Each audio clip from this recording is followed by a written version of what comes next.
Hey everyone, सो Thurston intelligence theory CTET का सबसे ही ज़्यादा पसंदीदा टॉपिक। आज हम उसके बारे में डिस्कस करने वाले हैं। सो टाइम ना वेस्ट करते हुए चलिए स्टार्ट करते हैं। थर्स्टन की इंटेलिजेंस थ्योरी को डेवलप किया था लुइस लियॉन थर्स्टन ने। एंड ये अपोज करते हैं स्पियरमैन की टू फैक्टर थ्योरी को। तो स्पियरमैन ने एक टू फैक्टर इंटेलिजेंस थ्योरी निकाली थी, जिसमें उन्होंने बोला कि इंटेलिजेंस जो है वो दो फैक्टर से बनी होती है, जिसमें एक होता है जनरल और दूसरा होता है स्पेसिफिक इंटेलिजेंस। जनरल इंटेलिजेंस सबके पास होता है एंड ये बहुत कॉमन होता है, बहुत इंपॉर्टेंट होता है, और स्पेसिफिक इंटेलिजेंस किसी स्पेसिफिक सब्जेक्ट या फिर उसके लिए होता है। तो वो एक डिफरेंट थ्योरी थी एंड उसको ही अपोज करते हुए थर्स्टन अपनी ये थ्योरी इंट्रोड्यूस करते हैं, जिसमें वो बोलते हैं कि इंटेलिजेंस जो है वो किसी दो फैक्टर्स का प्रोडक्ट नहीं है, बल्कि वो 7 डिफरेंट मेंटल एबिलिटीज का प्रोडक्ट है, जिसको वो प्राइमरी एबिलिटीज के नाम से अपनी थ्योरी में डिफाइन करते हैं। तो पहले हम जानते हैं कि थर्स्टन के क्या कैरेक्टरिस्टिक्स थे।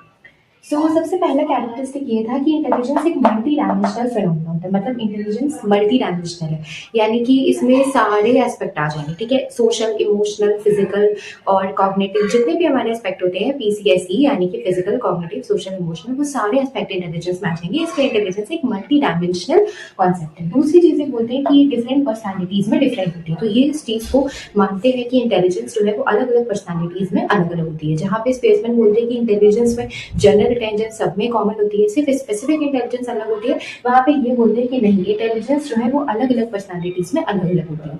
थर्ड कैरेक्टरिस्टिक था कि इसमें कोई जनरल इंटेलिजेंस का कोई भी डोमिनेंस नहीं होता है। तो इंटेलिजेंस में ऐसा नहीं है कि सिर्फ एक इंटेलिजेंस का डोमिनेंस होगा, जैसे कि स्पेसमैन बोलते हैं कि इंटेलिजेंस में यूजुअली जनरल इंटेलिजेंस का ही सिर्फ डोमिनेंस होता है। स्पेसिफिक इंटेलिजेंस तो किसी स्पेसिफिक स्किल या फिर किसी ऐसी चीज की होती है, बट ये बोलते हैं कि ऐसा नहीं है, कोई जनरल इंटेलिजेंस का डोमिनेंस नहीं होता है। अब देखते हैं इनकी 7 एबिलिटीज के बारे में।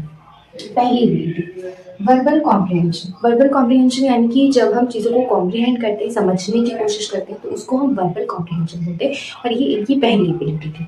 दूसरी एबिलिटी, वर्ड फ्लुएंसी, मतलब कि लाइक वोकैबुलरी, कि हम बहुत ही फ्लुएंटली चीज़ों को बोल रहे हैं। तो जो फ्लुएंटली हम बातचीत करते हैं, चीज़ों को बोलते हैं, उसको वर्ड फ्लुएंसी बोलते हैं। और ये बोलते हैं कि ये भी एक टाइप की इंटेलिजेंस होती है जो सब में प्रेजेंट होती है, बट डिफरेंट लेवल में प्रेजेंट होती है। थर्ड, न्यूमेरिकल एबिलिटी, यानी कि जो भी हम जैसे मैथ्स वगैरह अर्थमेटिक्स से रिलेटेड होती है यूजुअली, कि प्रॉब्लम्स को सॉल्व करना, और जो भी हमारे न्यूमेरिकल जितने भी क्वेश्चंस होते हैं उन सबको सॉल्व करना, तो ये टोटली मैथ्स से रिलेटेड होता है, और ये भी सब में प्रेजेंट होता है।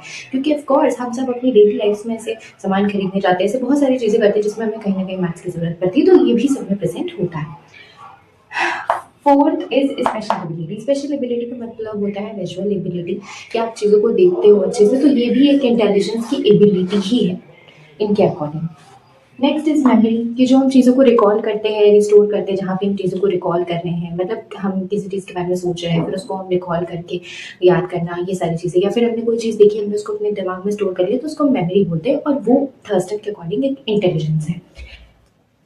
Six one is perpetual speed. Perpetual speed होता है यानी कि जब हम बहुत ही छोटी छोटी सी जो चीज़ें होती है उसको भी हम बहुत ही बारीकी से नोटिस कर लेते हैं, और ये मतलब यूजुअली होता है, प्रेजेंट सब में होता है, बट हाँ इसको लोग ज़्यादा यूज़ नहीं करते। कि कुछ ऐसे लोग होते हैं यूजुअली जो बहुत छोटी छोटी डिफरेंसेस को भी देख लेते हैं, सिमिलैरिटीज़ को भी देख लेते हैं, जो किसी और कोई और जिस मिस्टेक को पॉइंट आउट नहीं कर पाता, वो इंसान उसको पॉइंट आउट कर लेता है। तो ये भी एक इंटेलिजेंस एबिलिटी होती है according to Thurstone. Last one is reasoning. Problems को सॉल्व करने के लिए जो हमें स्किल्स चाहिए होती है, उनमें से एक बहुत इंपॉर्टेंट स्किल होती है रीजन, है ना, कि चीज़ों को देख करके हम रीजन करते हैं कि अगर ऐसी चीज़ हो रही है तो इसके पीछे क्या रीजन हो सकता है, क्या वजह हो सकती है जिस वजह से ये चीज़ हो रही है। तो वो भी एक इम्पॉर्टेंट एबिलिटी है according to Thurstone. And at last इसका एजुकेशनल इम्प्लीकेशन, कि एजुकेशन में इसको किस पर्पस के लिए यूज कर सकते हैं। तो फर्स्ट इज कि टीचर को हमेशा इंडिविजुअल डिफरेंसेस को समझना चाहिए। ये बहुत इंपॉर्टेंट है कि एज ए टीचर आपको डिफरेंट इंडिविजुअल डिफरेंसेस को समझना चाहिए। आपको ये समझनी चाहिए कि हर एक बच्चे के उतने कैपेबिलिटी नहीं होती है, मतलब हर एक बच्चे का अलग अलग इंटरेस्ट होता है, हर एक बच्चे के पास अलग अलग एबिलिटीज अलग अलग परसेंटेज में प्रेजेंट होती हैं। ऐसा होता है कि किसी के पास रीजनिंग एबिलिटी ज़्यादा हो सकती है, तो किसी के पास मेमोरी ज़्यादा हो सकती है, और ये टोटली डिपेंड करता है बच्चे की एबिलिटीज पे। तो टीचर को इस चीज को समझना चाहिए, उनको इंडिविजुअल डिफरेंसेस को रिकॉग्नाइज करना चाहिए, ना कि उन्हें स्पेशली किसी अलग तरीके से या फिर पनिशमेंट वगैरह देकर के ट्रीट करना चाहिए। Second, help in career guidance. बाकी ये करियर गाइडेंस में भी हेल्प करता है, बिकॉज अगर हमें पता चल जाता है कि कौन सी एबिलिटी किस बच्चे में ज़्यादा है। फॉर एग्जाम्पल, अगर कोई बच्चा है और वो बहुत ही फ्लुएंटली बोल लेता है, वर्ड फ्लुएंसी वाली जो एबिलिटी है वो उसके अंदर ज़्यादा है, तो इसकी वजह से क्या हो सकता है कि आगे जा कर के वो किसी ऐसे स्टोरी टेलिंग या फिर मतलब इस तरीके के जितने भी हमारे पास डिफरेंट करियर ऑप्शंस होते हैं उसमें वो जा सकता है, तो ये एक बहुत अच्छी बात हो सकती है।